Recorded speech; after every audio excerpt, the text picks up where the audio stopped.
Well, welcome everyone that's starting to filter in. Thank you for joining us today. I'm sitting in the Jacksonville airport with One Take XAN over there. We're down here getting ready for the convening. I hope most, many, all of you are joining us in Jacksonville in the beginning of May. So that's why I'm kind of in this weird airport chair, no music, no cool lighting and all of those things. So I apologize for that. But this is a session that doesn't need any of that fancy stuff because this is something that you're all constantly clamoring for more of the pitch, which is absolutely one of our favorite new things and the brainchild of LC2, in particular, Judd Pittman and Jeremy Bavender.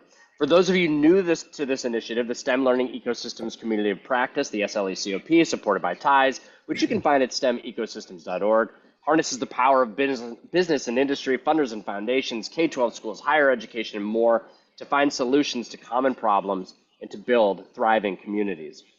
The SLECOP is focused on being an exclusive STEM community that champions access to innovation, opportunity, equity, and lifelong learning. And as I mentioned before, this is one of our favorite new events, and it's the brainchild of the Leadership Coordinating Council, LC2, chaired by Judd Pittman. Jeremy Bavender also serves on the LC2 operations team and worked with Judd to develop the pitch. Judd and Jeremy, can you talk to us a little bit about what you're looking forward to in the pitch today? I don't know if Judd is here, so I guess I get to speak his. Sounds good. You got it. All right. Well, I guess I get the fun. This is really an opportunity. You know, what we've noticed is we put a lot of grants on the ground in Arizona, and the ones that have been the most successful have been when we've partnered with researchers that really have a good tap on what's happening early on. And similarly, we've worked with researchers that have ideas or like, hey, what happens if we make these connections? And the network of STEM ecosystems is so broad. We have so many, we're basically the go-to for any STEM opportunity. We really wanted to figure out how to connect researchers and practitioners really early in the phase. So when we're talking about IES grants, ITEST grants, down the road, looking at ASILs, we want this to really evolve into a go-to marketplace that helps to really connect these ideas together. So that's the vision, and we're really excited about the researchers coming today to really continue that opportunity and making it work. So. Well, thank you, Jeremy. I know that we've had a couple of these so far. There's going to be a live one theoretically coming up at the Jacksonville convening, which I'm really excited about. And there's a lot of people here ready to share and also to learn. So I think we just go ahead and dive right in. And with that, I'd like to introduce our first pitcher, Martin Storkstiek. So Martin is the director of the Oregon State University STEM Research Center and a professor at OSU's College of Education. The center consists of a team of dedicated professionals of various disciplinary backgrounds who conduct applied research on STEM education and science engagement at the intersection of research, policy, and practice with a strong focus on equity and social justice. Martin, thank you for joining us today. We're excited to learn more about your grant. As you know, you have 5 minutes to make your pitch, and the audience have about 2 minutes for follow-up questions. Please tell us about your work. Okay, thank you very much. And I'm going to share my screen for a moment because I have a little bit of visual aids. Can you see it? Can you see my screen? Yeah, we've got it. Okay, very good. Well, thank you. And indeed, we are a social science research group. But what I'm going to try to pitch to you today is an existing product that we've developed with NSF funding, but that is exciting for practitioners, I believe, as well as for researchers. And I want to invite you in to share in this exciting opportunity. What it is Science Near Me. Science Near Me, I have to actually learn how to do this. Science Near Me is a web portal and that also works on mobile devices that basically is a searchable database of STEM opportunities from a wide variety of STEM providers. So you can see a screenshot here to the right that gives you a sense. You can go in there and use lots of criteria to look for what might be happening in your area on the weekend in terms of STEM, and you can be very specific. So this is a one-stop shop. Sorry, I can hear. One-stop shop for people to find opportunities to engage in STEM. Now, we were a big team that created this thing with funding from NSF, and I don't want to go too much into details about who we are, but the most important thing to point out is that SciStarter, a portal that already has more than 3,000 citizen science projects on it, is the engine behind Science Near Me. So Darlene Cavalier, who is the head of SciStarter and a project partner for us, is basically implementing the ideas that we as a group, here you see the core group, the Science Festival Alliance, the Association of Science Technology Centers, us at Oregon State, the COSI Center for Research and Evaluation, Discover Magazine, the Connectory, and dozens of partners who helped us, collaborators, to create this website. Because what this website does and what it tries to address is the opportunities to engage with STEM when normally this is very siloed. So people have to look in all sorts of places to find STEM opportunities. And we don't really much understand, that's where the researcher comes in, how people make these connected experiences happen in their life. And now imagine there's a portal where this is easy for people to find new opportunities, but also easy for people to leave an like a footprint that we can study as researchers. Who will use this site? It's already up and running. Well, the public, you can sign in, have a profile on it, or you can use it without being signed in. You leave an enormous trace of data and information that we can use to study people's behavior in their own STEM ecosystems. Organizations that have something to offer can offer their opportunities here and learn from other organizations. So it's one thing for the public, for any kind of STEM engaged person to figure out what they can do next weekend or in 3 weeks anywhere. But the most important thing is also, another important thing is that STEM organizations can see what other organizations are offering and hopefully begin to coordinate better within their STEM ecosystems. And then comes the researchers, any researcher, this is open, there's going to be tons of data being created that are just waiting to be analyzed, waiting to be having inquiries done by research questions that help us understand much better the pathways people take, the connections people make, and the way in which cumulative engagement changes people and creates literacy and engagement itself.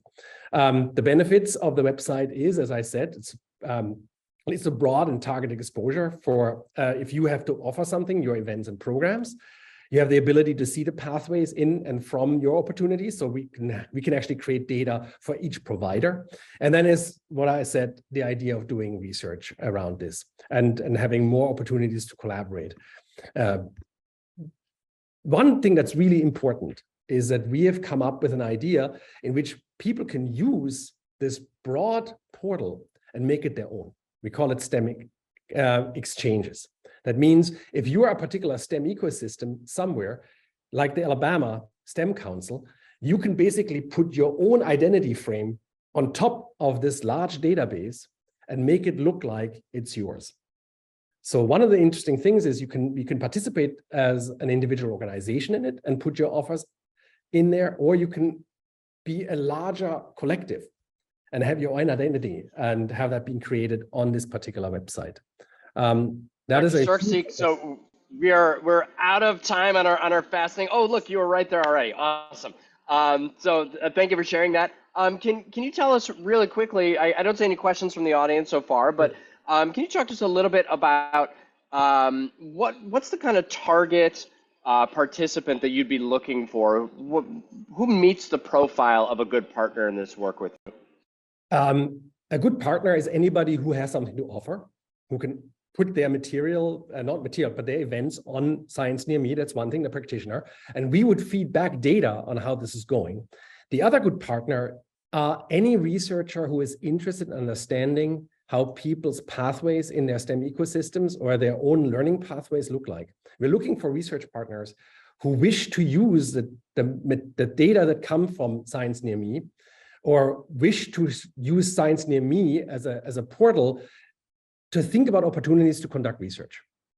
And we would be very excited to have people use this to write their proposals to try and understand these kinds of questions. That's perfect. And we do have another question from Tom Peters, who's asking, how are you sourcing the content that you're using right now? That's a very good question. And that's a slide that I did not put in here. We have, at this point, dozens of networks who feed, let's say, just the Night Sky Network from the Astronomical Society of the Pacific, NASA funded, 400 amateur astronomy clubs. All of that material goes on Science Near Me. ASTC, the Science Festival Alliance, these are all networks that bring their material on. And then we have a gazillion of organizations that already signed up who feed their offerings into Science Near Me.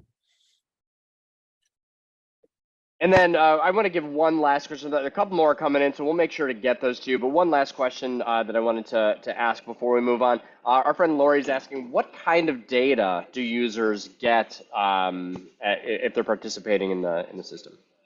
So, and it depends on how it's set up, but you can get data on who looked for your stuff. Like simple data is, how are people looking for me? What are they looking for? How do they come to me? And the second part is, if they came to you, where did they go next?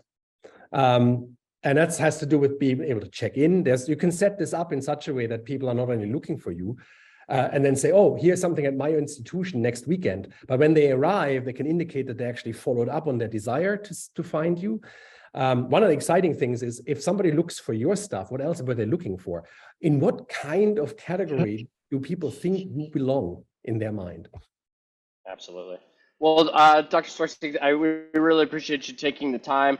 Your contact information will be part of the follow-up things that happen. If you wouldn't mind stopping your share so that we can go back to screens. And everyone else who's listening with us today, as you're listening to speakers, go ahead and put questions you have in the chat as early as possible. You also can hit that reactions button and click on the raise hand button, and we can come to you if you'd like to ask your question yourself. All right, so next up we have Dr. Allison Liu, PhD from Right On Education. Dr. Liu helps to direct Right On Education's research efforts. She's taken over 10 years of research experience, focused on how learner characteristics interact with task-related factors to influence STEM learning and motivation. Dr. Liu, we're excited to learn more about your project. As you know, you have 5 minutes to make your pitch in the audience of about 2 minutes for follow-up questions. Please tell us about your work. Yeah, hi everyone. Thanks so much for the intro, and thanks for all for coming to our pitch. So I'm Allison Liu, like you said, and I'm here on behalf of Right On Education. Before I hop in, I just want to ask, with a show of hands, how many of you know someone, maybe a student or a friend, or maybe even yourself, who will say something like, I'm not a math person, or I just can't do math, or I don't really think math is for people like me? Yeah, it looks like a lot of you.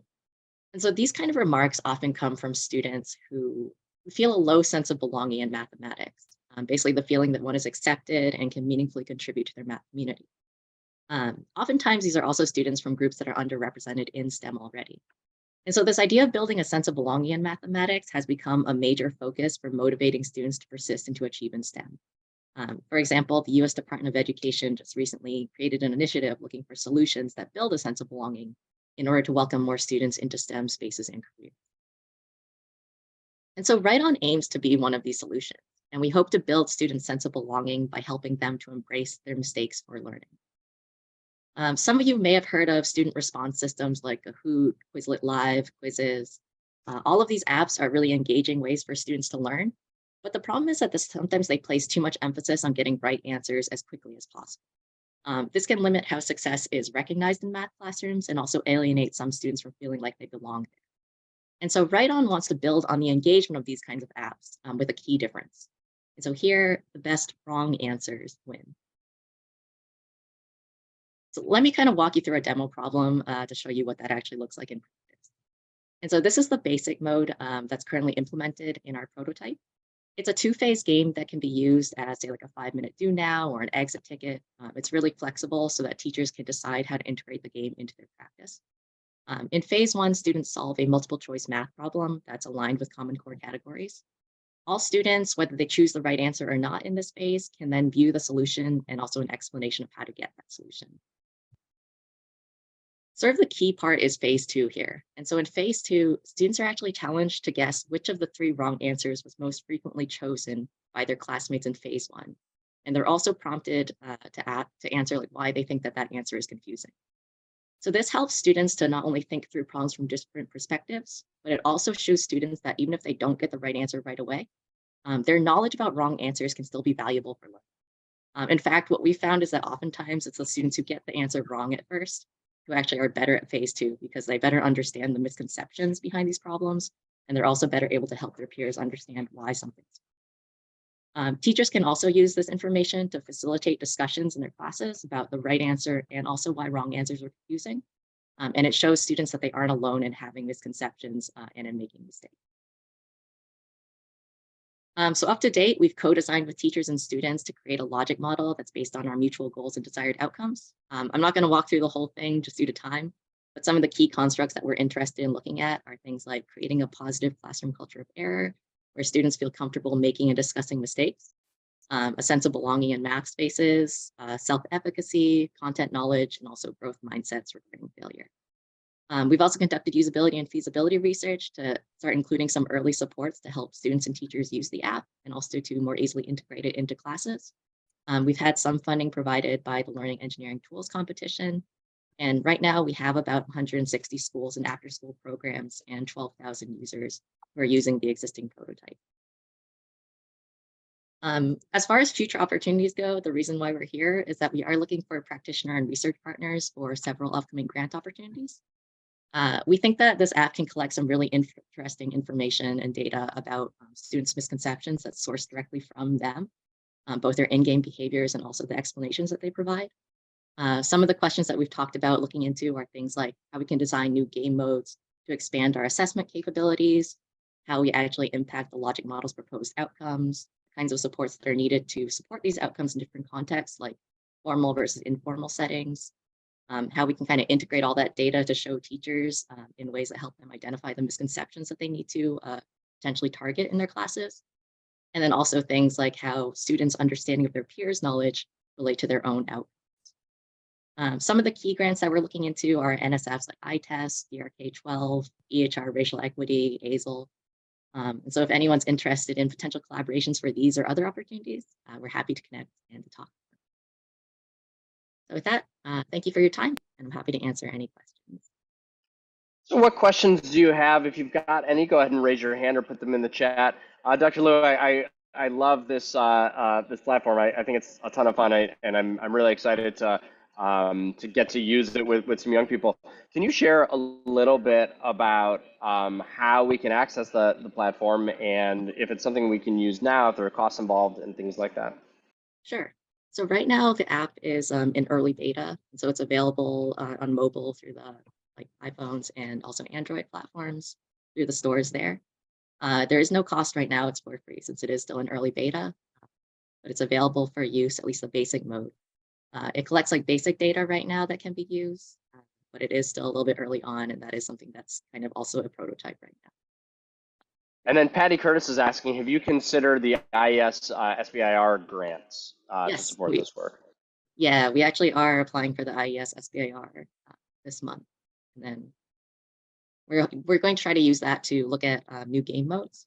I'm happy to talk about those more.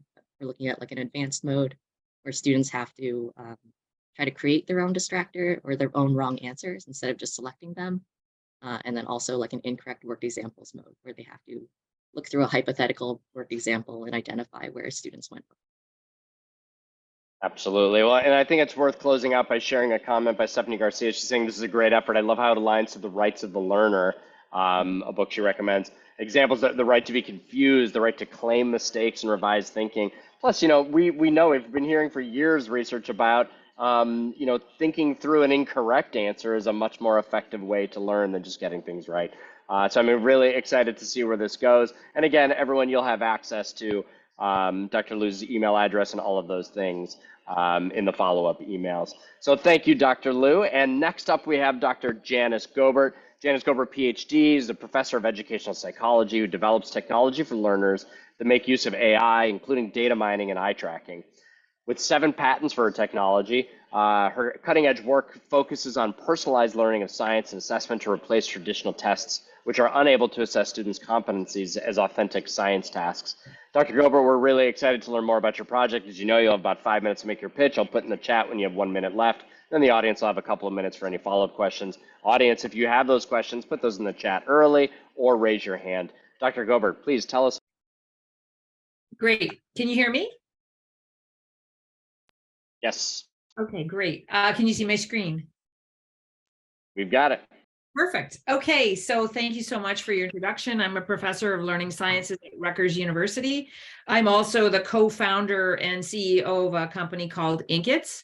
And Inkit stands for Inquiry Intelligent Tutoring System. This is real-time AI for science assessment, instruction, and personalized learning.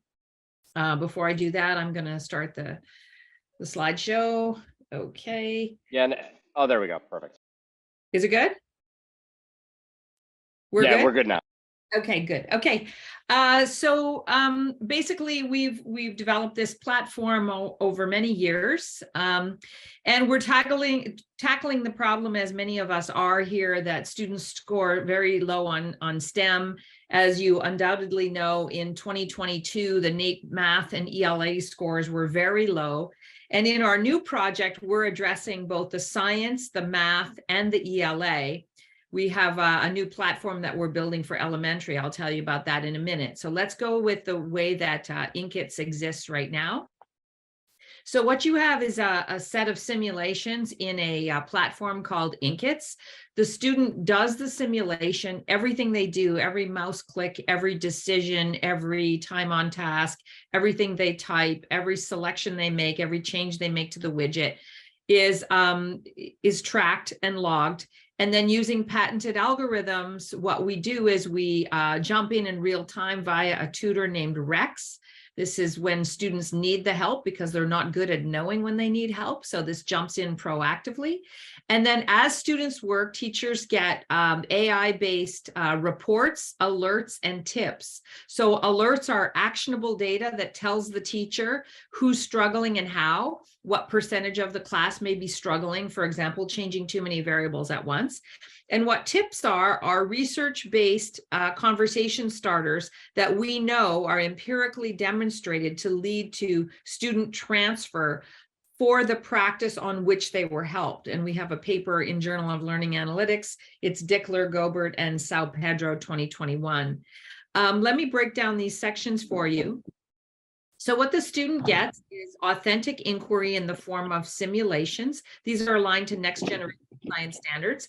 They have a personal tutor named Rex with glossaries and Rex help in Spanish, and then student reports. So I'll just show you this. The student poses a question. They collect data to test their hypothesis or their question. They analyze their data and form a claim. They do the math where it's relevant. So we're tying in the math practices, the modeling and the mathematizing. Then the student warrants their claim with evidence. And then their student writes claim evidence reasoning statements in open response format. Everything they write, everything they select, etc., is auto-scored by our algorithms, which are patented. We have machine learned algorithms, knowledge engineered algorithms, and natural language processing algorithms. The latter of which are really interesting to teachers because we can compare what kids say versus what they do. Because we know in science that kids are very good at articulating something, but they actually don't even understand what they're talking about. They're just doing rote parroting of what they've read or heard. So this allows the teacher to know when there's a student who might be a false positive. That's a kid who's written something, but actually doesn't understand what they write. They may not even have the data that they're writing about.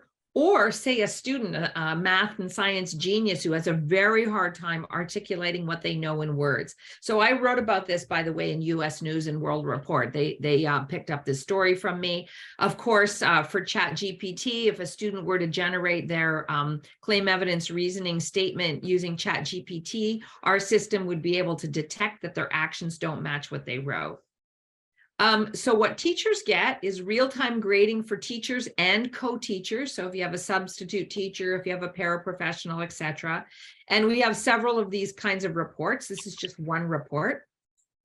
And then something we're very proud of is our alerting dashboard. And our alerting dashboard tells a teacher, this is who's struggling and this is how they're struggling. So the teacher can walk over and address that student. So for example, here we have Taylor Reed changing too many variables at once. The teacher can walk over, have a conversation. The teacher can also look down and see how many kids are having trouble with collecting data. If it looks like there's a lot, they can hop on the class view and they might see that, wow, 80% of my class is collecting confounded data. Stop the class, okay? And all the kids all stop. They have a class discussion about this, and then they go about the next inquiry phase.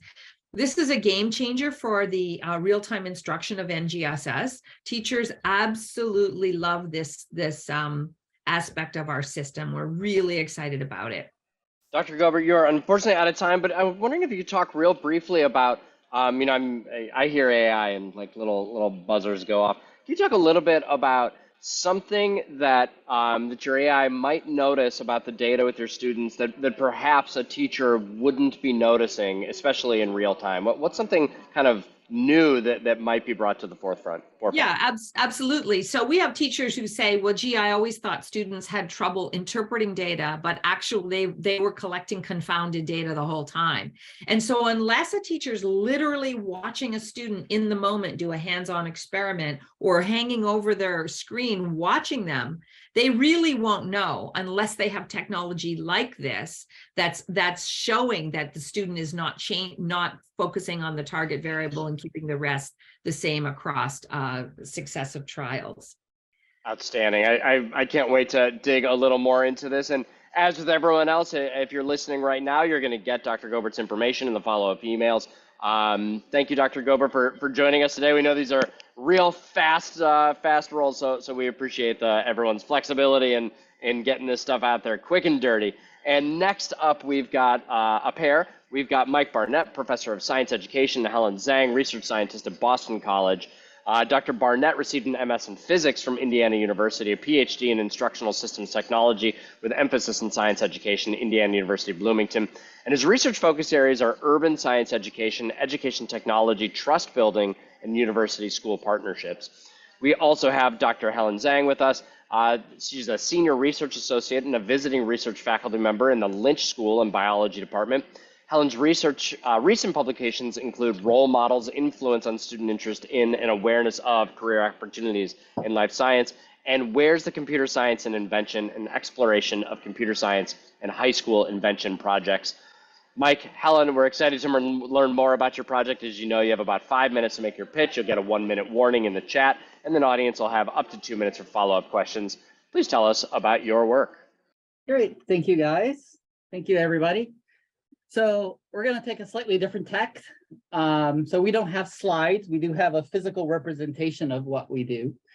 Our project basically focuses around how do you re-engage students who have opted out of science. As we know, as students go through science, they tend to slowly disengage with science. And so we keep asking ourselves, what can we do to re-engage them? And our project focuses on multiple grade bands from 7 through 12, and it has both an in and out of school component. And our team is larger than just me and Helen. We also have Dr. Avit Hira, who's engineering education, and a bunch of teachers and a bunch of wonderful youth advisors who have worked on this. And we're currently funded by NSF, DRK-12s, and a couple of ITEST projects that are working with us on helping work with teachers and schools. And one of the underlying premises of what we try to do is our work is not tied to a specific discipline. Everything is transdisciplinary in that we work with teachers on trying to integrate computational science, engineering design into a coherent whole, because that's kind of where innovation happens. And one of the things that the students end up doing is they end up building lots of different systems. And one of the capstone projects is they build our little smart greenhouse. We use a little microcontroller called a microbit. Students learn how to code that. They also learn about the engineering design, data collection, how to handle humidity, automate it. And they do this both in classrooms and in out of school settings. And so in the school setting, we work with teachers, we run PD sessions with teachers, and they implement it as part of their regular classroom settings in both middle school and in high school settings. And Helen is going to talk about what we do in out of school settings. Okay. So for our after school settings, that part of our work blends basically youth leadership development, youth STEM career discernment work, and also a near peer mentoring model. Specifically, we initially recruit more senior youth and train them by the team to learn how to build and program the smart greenhouse. And then later on, they are going to become co-leaders in our summer camps, where they're going to teach their younger peers about how to work with the smart greenhouse. This whole work is grounded in Wallace foundational work about what counts as a strong youth programming and how to continue to engage students over the time. And specifically, after all our summer programs, the participating youth are going to take the smart greenhouse home, and then they can work with their family members to grow culturally relevant crops in their family. And our youth leaders are going to do continual check-ins to support their youth peers. And then this youth younger peers later on will become leaders and basically will make this a sustainable work. And for specifically in terms of the partners we're looking for the informal sessions, we're envisioning working with a group of potentially partners, could be nonprofit organizations, community organizations, or community centers, where we expect to get the youth leaders first trained by the local staff, and later on they will become the leaders and then in the projects. And Mike? Yeah, and probably for the in-school sessions, what we're looking for is folks interested with us on helping around looking at research partnerships, particularly in different states. We're mostly been working in the Northeast, and we're envisioning kind of a model where we could train trainers, kind of going along with some of our previous work, and that they could implement it within the context of their particular classroom, and figuring out how to implement it in a way that works for that particular class, if that makes sense. Yeah, and that's it. And Yeah. we made it within 1 minute to go. Yeah. Yeah, you're ahead of the game. You're ahead of the game. So there's no questions yet. Again, that's sort of typical. These things are so rapid fire. So I'm wondering if you could just share one example of the impact of the work on young people and what you've seen as you've developed this project. One of the things that we've been doing for the last 6-7 years is with the youth leadership model in particular, is we have about an 85-90% youth retention rate over year to year to year. And so we track youth into college. And so since we focus on engaging youth who have opted out of science, typically youth come to the program with almost no interest in science or a little interest in science. And we recruit those youth on purpose. And in our last evaluation is we found about 75% of those youth end up majoring once they graduate from our programs in a STEM in college. And so we have that STEM career discernment embedded within the programming. And that's kind of our goal. If we want to get the kids into college, and if they get excited about science, yay, right? But the goal is to kind of get them there in the college, and getting them the science skills is what we're really excited about, because then they can go major and study whatever they want to. But it's that re-engagement part is what we're interested in, and that leadership and teaching is what does it.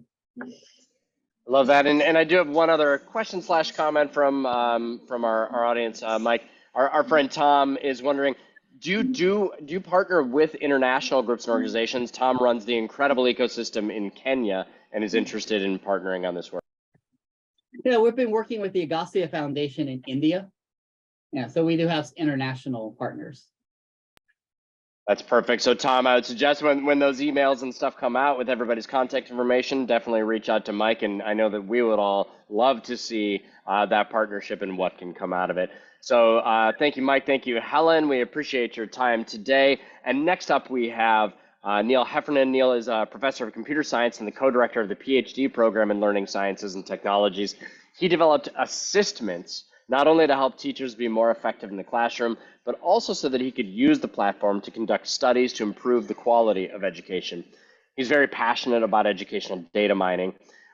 We also have Dr. Lee Chang. Dr. Chang is a research scientist at Worcester Polytechnic Institute, and she currently works with Dr. Heffernan and Krista Heffernan on e-trials. Dr. Chang has 6 years of experience working on a variety of NSF or IES-funded projects on technology-facilitated STEM learning.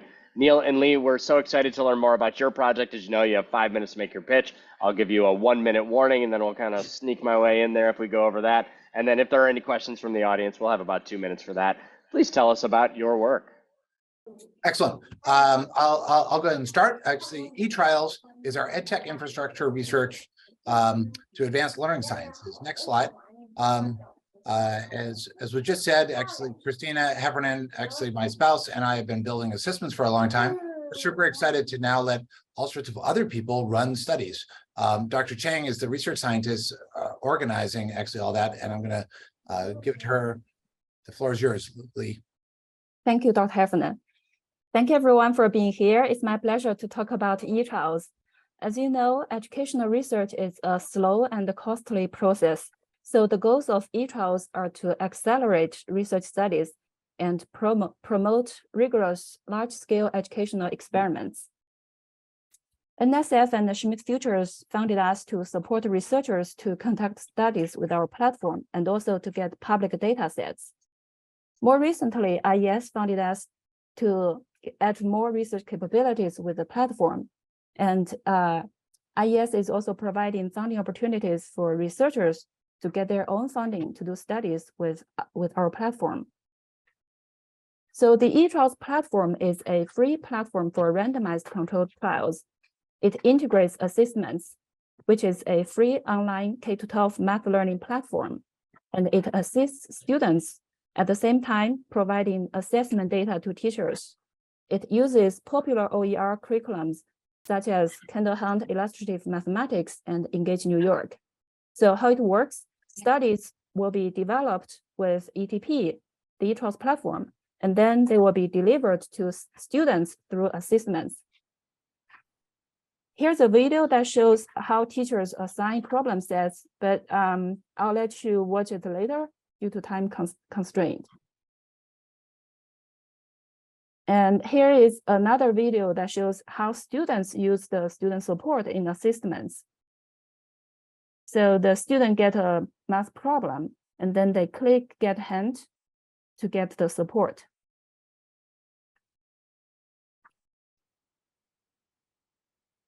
eTrials can support studies using our platform and also support secondary data analysis with our open data sets. So next, I will talk about different types of studies our platform can support. The first type is called support comparison study. It's about comparing different types of student support. As you just saw in the video, we provide hints or explanation for students when they get stuck. Here's an example of comparing text versus video feedback for math problem. Another example is comparing different types of motivational videos. So for support comparison study, there is no recruitment needed. Researchers will use original math problem sets from the OER curriculums, and our eTrials platform can show the number of students who have done the problem sets in each month to help researchers identify the problem set. So here you can see each row is a problem set. And for each month, it shows the number of students who have done the problem set. So this will help researchers figure out which problem sets are mostly used by students in which month. Our support comparison study allows multiple problem sets, and it enables researchers to examine longer interventions by keeping students in conditions. Another type of study is called problem-varied study. It's about comparing the problem content. For example, comparing the spatial features in mathematical expressions or comparing the difficulty of problem types. And for this type of study, researchers will need to recruit participants, but the studies could be for both K-12 or higher education students. And the content is not limited to math. Basically, any content in researchers' content area could be used. And the study can be assigned through Google Classroom or Canvas, or LTI integration of assessments through with Coursera and edX. It also allows multiple problem sets, and researchers can examine longer interventions by keeping students in conditions. Here's a video that you can watch later. It shows you how you can build a study with eTrials platform. Next, I will hand it over to Dr. Heffernan. Well, we're a little over on time, so I'm actually going to just stop it right here and just say the amazing thing is we allow researchers such as yourself to come learn about and possibly run experiments on the hundreds of thousands of students that we actually have. And so take a look at these slides if that's the sort of thing that interests you, and I think we'll take questions. And while we're seeing if any other questions come up, I'm wondering if you could share, Dr. Heffernan and Dr. Chang, an example of a research project that somebody has done using the system and what they learned and gained from it that maybe they wouldn't have been able to without using this type of structure. Yeah, so Lee, actually just go to the next slide. And so we actually, in this one paper, we actually released 20 different experiments where we looked at how many right in a row should you do, or what type of feedback compared to answer only, or video versus text, or common wrong answer feedback. And so there's so many things we don't know as learning scientists, actually, and we should actually test. And so it's exciting, and we don't have all the ideas. We think actually we're excited to get other researchers to say, why don't we try this idea? I love that, and I love that the opportunity to kind of build this research ecosystem that allows folks to use these tools to drill into whatever their focus areas are. So we really appreciate you taking the time, and as with everyone else, you'll have the contact information for Dr. Heffernan and Dr. Chang in our follow-up email so that you can think about ways to collaborate and use this system to create your own research projects. Next up, we have Patricia Allen and Virginia Andrews. Virginia Andrews, MPH, is the Research Project Manager for the Institute for the Study of Resilience in Youth. She supports the current NSF award, I'm not going to do the number, Dimensions of Success, Transforming Quality Assessment in Middle School Science and Engineering. We also have Dr. Patricia Allen. Dr. Allen is Director of Research at the Institute for the Study of Resilience in Youth at McLean Hospital, faculty member at Harvard Medical School, and co-PI on National Science Foundation funded projects. Dr. Allen's research focuses on measuring and improving quality outcomes of STEM teaching and learning experiences with emphasis on the social, emotional, and academic development of youth. Patricia and Virginia, we're so excited to learn more about your grant. As you know, you'll have about 5 minutes to make your pitch. You'll get a warning at about a minute, and then there'll be up to 2 minutes for questions and follow-up. Please tell us about your work. Wonderful. Thank you so much. Good morning, good afternoon, and good evening, STEM ecosystems. Thanks for the opportunity, and also shout out to the other pitchers. It's been really great to learn about all these amazing projects happening. I'm Patty, and Virginia and I are researchers at ISRI. That's how we say it for short. And ISRI conducts research with communities to innovate educational practice and theory. And as our moderator emphasized, that we really focus on building the social, emotional, and academic resilience of youth, but also the adults in their lives who support them. And that includes teachers, parents, and other caregivers. So why are we here? And I just want to start off with just thinking out loud, like, what is one thing that everyone in this room has in common? I would like to believe that we all want children to have joyful and productive STEM learning experiences, and both inside and outside of school. We've heard a lot about that. But how can we ensure that all STEM learning experiences are high quality and equitable for all students? And how can we ensure that it's inclusive and accessible for all students? And thank you for Virginia for sharing the screen. So this is kind of our solution, the Dimensions of Success. We call it DOS for short. For more than a decade, ISRI, with the leadership of Dr. Gil Noem, we've been partnering with researchers and practitioners to study DOS and to put out this framework and observation tool that supports continuous learning and improvement inside of school and outside of school. Now, most of our focus has actually been in the out of school time, but what we've found is that this has been very successful because the observation tool is really a communication tool. It's a certified observers go into schools and classrooms and also into programs. And what they're doing is they're listening, they're looking, they're learning, they're collecting evidence like STEM professionals, and they're providing this information back to teachers and educators to focus on the strengths and areas of improvement. So in a way, the observation tool and system focuses as it creates a sounding board for teachers to really reflect on their teaching experience and the interactions that they're having with students in the classroom. And our research has shown that by improving quality through this feedback, it results in better outcomes for youth. And so DOS is now used in 42 states. We have more than 2,000 certified observers or people trained in the framework. And what we've done is, what's different from this pitch compared to maybe some others is that we've written the grant. We said to NSF, you know, this has become really popular in out of school time. It's become a standard, and we'd like to bring it into schools. And that comes from all the feedback that we've got from ecosystems and teachers to expand this work. And they funded us. And so really this pitch is about looking for school partners. And we have the funds. We're looking for school partners, and we're hoping that school districts will partner with us to help shape the direction of this tool and how this tool can be used effectively in middle school science and engineering classrooms. And we see this as a prime opportunity to co-create this tool to really create a bridge between the in-school and out-of-school time sectors as we think about the surround sound of STEM and how we can create these joyful and productive STEM learning opportunities for children.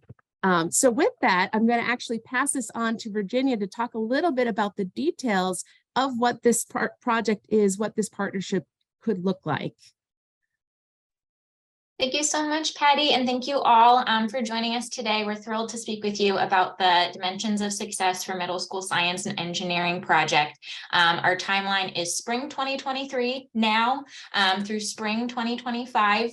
And as Patty mentioned, our team has already received funding for this study, and we're eager to partner with school districts starting as soon as today.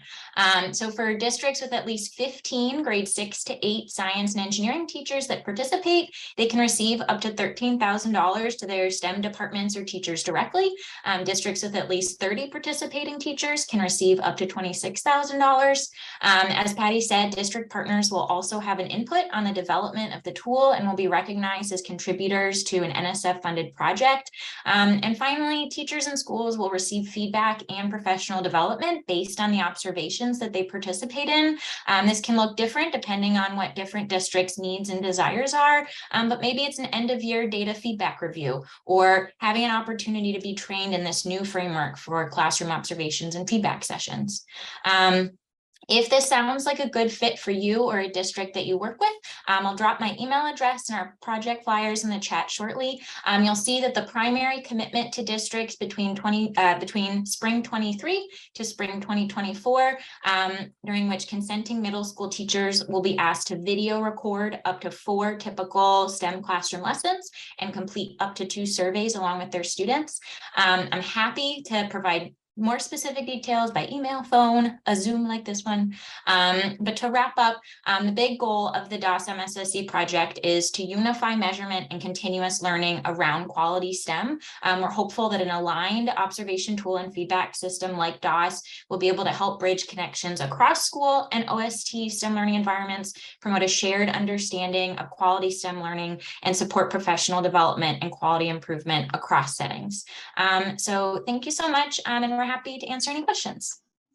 Thank you, Virginia and Patty. There was one question, but Patty already answered it in the chat. And I think it's worth mentioning for those of you who are new to the STEM Ecosystems Initiative that DOS has been, and Gil and his team and everyone there has been partners, really great partners of a number of ecosystems around the world. So that's part of this too. If this is something that you're interested in participating on, make sure you reach out to XAM Black because she can connect you with some of those groups who have already partnered with this system, and they can give you some kind of real practical feedback on what that experience was like. And a spoiler alert, it was good. It was a very positive experience.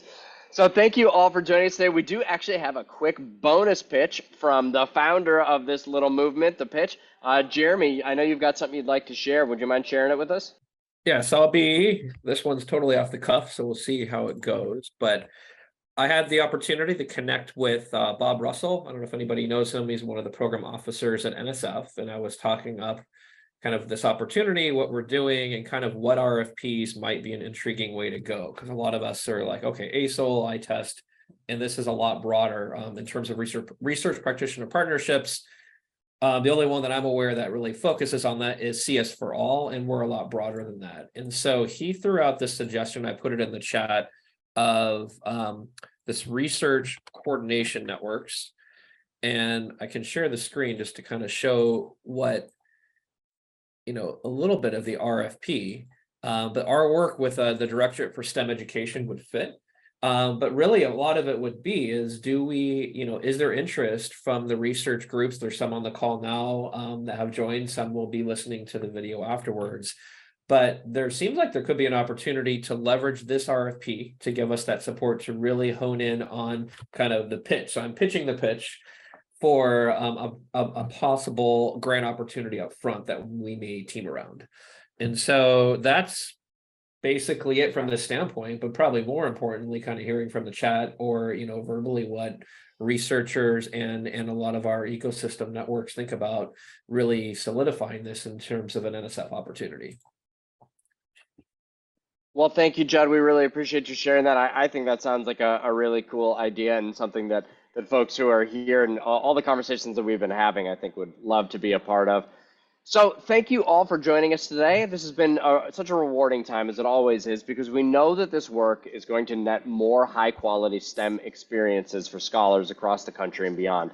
And that's the mission of the SLE-COP, to grow and support STEM collaborations that prepare all people for emerging global STEM opportunities. The pitch is just one example, a really great example, but just one example of how we're fulfilling that mission as a community of practice. If you want to connect with any of the pitchers from today, make sure you email Xanne Black, xanneblack@tiesteach.org. Give her your contact info and which pitcher you want to connect with, and she'll play matchmaker. And you'll also get some of this information back in the follow-up email that you'll get sometime later this week. Most importantly, perhaps, don't forget that we're going to have a live pitch event. I'm excited. That's right, a live pitch at the SLE-COP convening in Jacksonville on Wednesday, May 3rd at 10:30 a.m. Eastern Time. Mark your calendars now to attend and be part of a rich design session in this live pitch event at the Jacksonville convening. Registration for the convening can be found at stemecosystems.org. Make sure you register soon.